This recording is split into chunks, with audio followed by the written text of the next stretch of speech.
Shalom to the elect of the nation of Israel. Once again, it's another video. Comes at you through the spirit and power of Yahweh, Baal Shem, Yahweh Shai, Baal Shem, Rakakwadash. All praises and glories definitely due, especially in these times. So once again, I want to focus on this prophecy here, Amos, the 9th chapter, in particular the 11th verse, where it says, "In that day will I raise up the tabernacle of David that is fallen." Because in this Israelite thing of ours, in reality, according to the Holy Scriptures, the house that's being raised up right now is the house of David.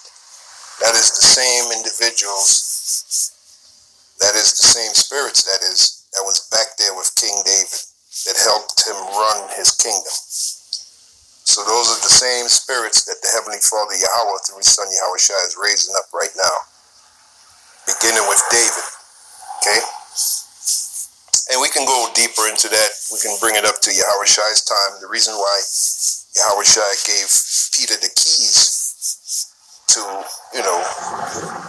symbolizing Peter being the lead apostle, because Peter was the head apostle. The reason why that happened is because who Peter was back in his past life, Yahweh Shai knew. Yahweh Shai knew that Apostle Peter back in his past life was David. That's why he was appointed to be the head over the apostles.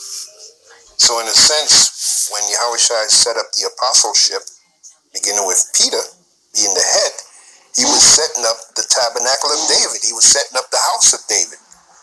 And guess what? It's the same thing today. Now, we already told you, brothers, who David is. We believe who David is back in the spirit. So, once again, the house of David, the tabernacle of David is being set up according to the spirit and power of Yahweh, Baal Shem, Yahweh Shai. All right, so that was Amos 9 and 11, the first part of it. In that day will I raise up the tabernacle of David that is fallen. Absolutely. The tabernacle of David fell back then, right? And you had the split. Pretty much Solomon came into power after David, Solomon being the son of David. He came into power. His kingdom lasts for about 40 years? 40 years of peace and harmony.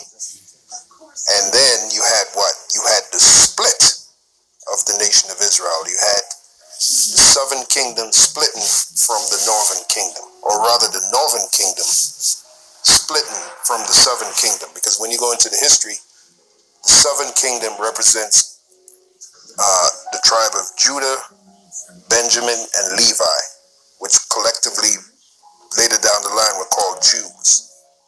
Then you had the northern kingdom, which was led by the tribe of Ephraim. So you had Judah and Ephraim, the two head tribes.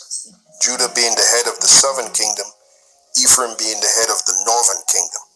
Okay? So as we read on, it says, "And close up the breaches thereof." Now, I was meditating on this. The main breach, first of all, let's look up the word breach. Let's do that. Let's look up the definition of breach. Okay, the word breach.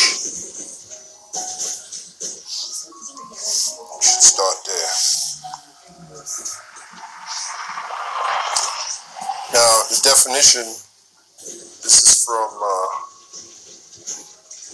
looks like it's from Oxford Dictionary, maybe.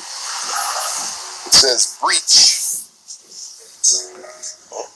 Got my volume here a bit. There we go. Breach. It says an act or breaking or failing to observe law or law, agreement or code of conduct, a breach of confidence, a gap. Now, this is the definition that refers to what we're talking about here. A gap in a wall, barrier, or defense, especially one made by an attacking army. So a breach is a gap, okay, or a difference, if you will, a separation. That is a breach. a separation. So the Lord said he's going to close up the breaches thereof. Now, when you go into that, that's the differences that the other tribes have with each other. But the main difference, all right, pursuant to the nation of Israel, is the difference between the tribe of Judah and Ephraim. Why is that? Because they're the two head tribes. Okay, Judah was the head of the southern kingdom. Ephraim was the head of the northern kingdom. Now, between those two tribes, Judah and Ephraim, there were many breaches, many separations. Okay? So, we're in a time now where the Lord is closing those differences, particularly between Judah and Ephraim. So, when we bring it down to this age, particularly between the so-called Negro and the so-called Puerto Rican. Okay? Because so-called Puerto Ricans of the tribe of Ephraim, so-called Negroes of the tribe of Judah. So those differences that they have with each other is being closed up by the knowledge of this truth, that we're one nation, all right? We're all the Lord's chosen people, and we're set to inherit the earth, okay? And close up the breaches there. This is Amos 9:11. And I will raise up his ruins, and I will build it as in the days of old. Yeah, going back to during the time of King David and going back during the time of King Solomon.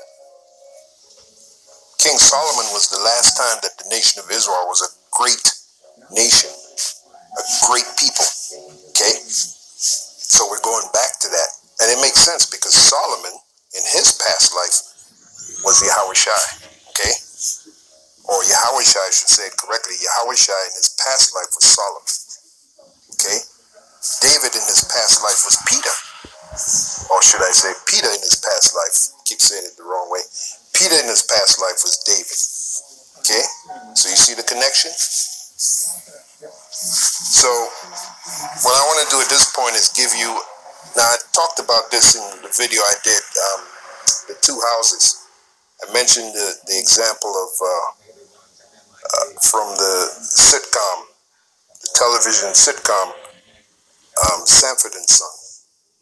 And I mentioned that you had the actor Red Fox who played Fred Sanford. You also had the other actor, Gregory Sierra, who played Julio, right? And how they disliked each other. Particularly, Red Fox, who played Fred Sanford, had a real dislike for Julio. And the number one reason that he disliked Julio is because Julio was a so-called Puerto Rican.